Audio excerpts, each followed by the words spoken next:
Greetings authors and those who plan to become one. Today we have an important Booknet Academy lesson, the ebook advertisement on the website, how to create a good banner.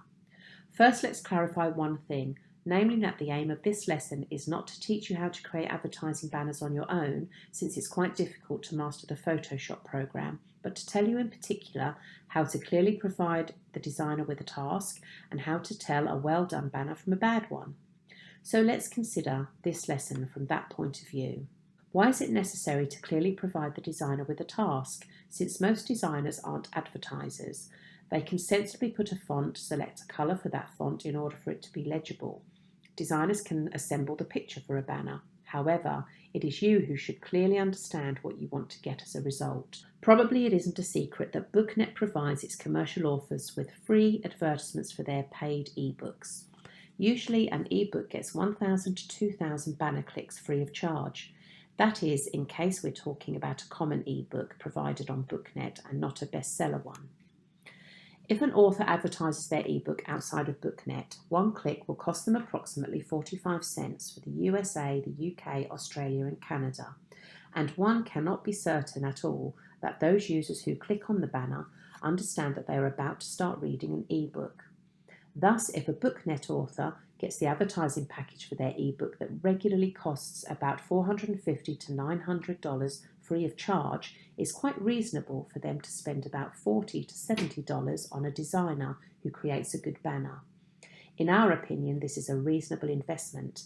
In case an author isn't familiar with the Photoshop program, there are plenty of websites that can order a banner to be created by a designer for them.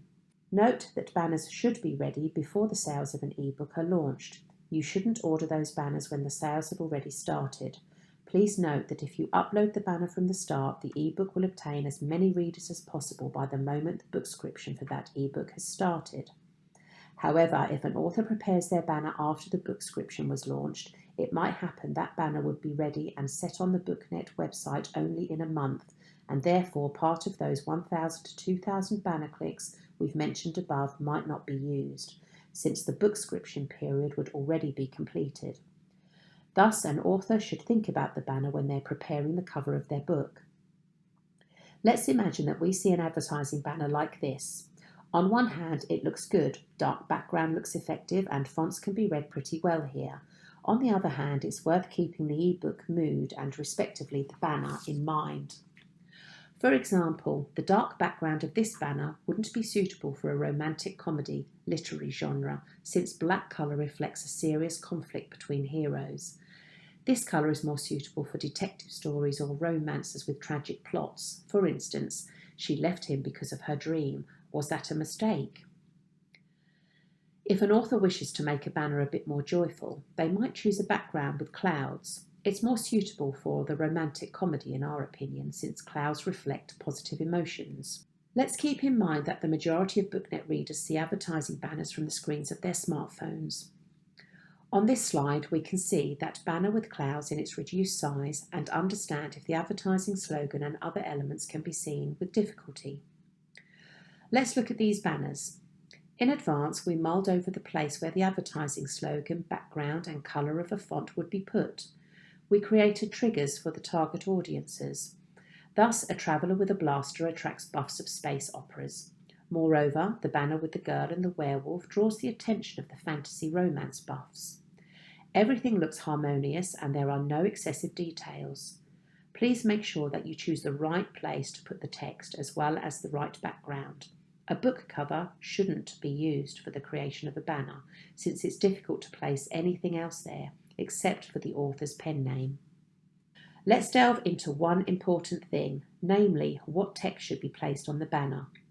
In our opinion, it's better to use capacious and informative slogans that attract potential readers and tell them the story in a nutshell.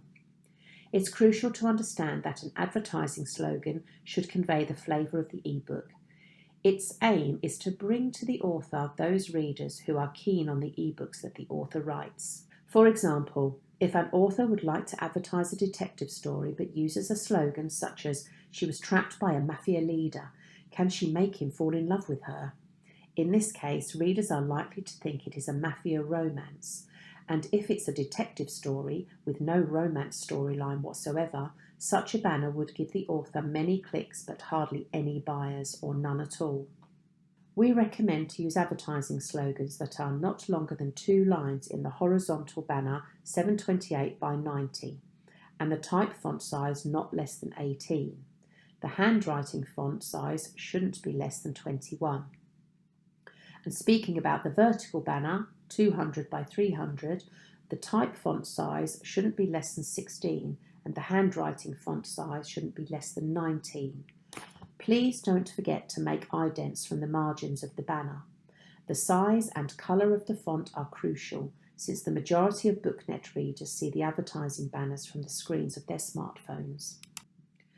Is it worth using tags on the advertising banner? We don't think so. The tags don't convey any important information that is able to attract a reader. Note that all inscriptions should be easy to read, thus an author shouldn't get involved in decorative fonts, colourful writing and effects.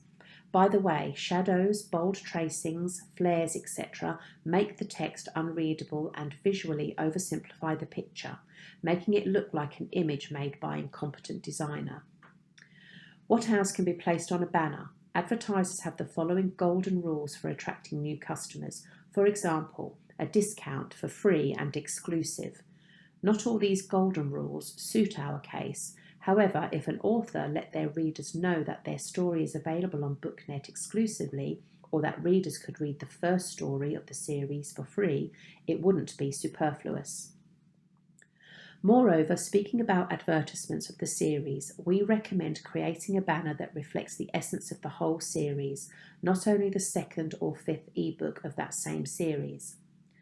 It's worth noting that we invite totally new readership who are not familiar with the first ebook yet to read the story. So it doesn't make much sense to specify if it's the 2nd book of the series on the banner. There's an exception though, in case the first book of the duology was provided for free and the author is currently going to advertise the 2nd and latest ebook of that same duology. We also don't recommend specifying the word discount and showing the price of the ebook on the banner. The discount is going to be over and the price may go up. However, authors frequently forget to fix their banner, misleading prospective readers of their ebooks. Should an author put their pen name on an advertising banner of their ebook? We don't think so. An exception is if it is a famous author or a well-known name, for example, George Martin. In case we're talking about an unknown or even a moderately known author, and let's be honest, their name on the banner would definitely flatter their self-esteem, but it would barely become a trigger that attracts new readership. Therefore, let's summarise. 1. A good advertising banner isn't a whim of Booknet, but a great opportunity for authors to advertise their ebooks free of charge. Take it seriously. Provide a designer with a clear task. Don't forget to take into account the mood of an ebook. Authors should mull over all the advertising slogans in advance, as well as where they will be put. 2. A banner should attract the reader's attention. It has to be informative with a capacious and catchy advertising slogan that focuses on the target audience. The banner should be prepared before the sales are launched. Don't use a book cover for your banner. 3. Keep in mind that readers mainly see advertising banners from the screens of their smartphones. Thus, fonts should be big enough and easy to read. Authors shouldn't get involved in decorative fonts, colourful writing and effects. Send your banner to your WhatsApp or Telegram and look at it from your smartphone like a regular reader would do. Can you read the text easily? Is it big enough? If your answer is positive, you're on the right track. 4. Don't specify on the banners such information as bookscription complete, discount, since you may cut off part of your prospective readership, those people who would probably not have been going to pay for your ebook from the get-go, but were captured by the story and changed their opinion as a result.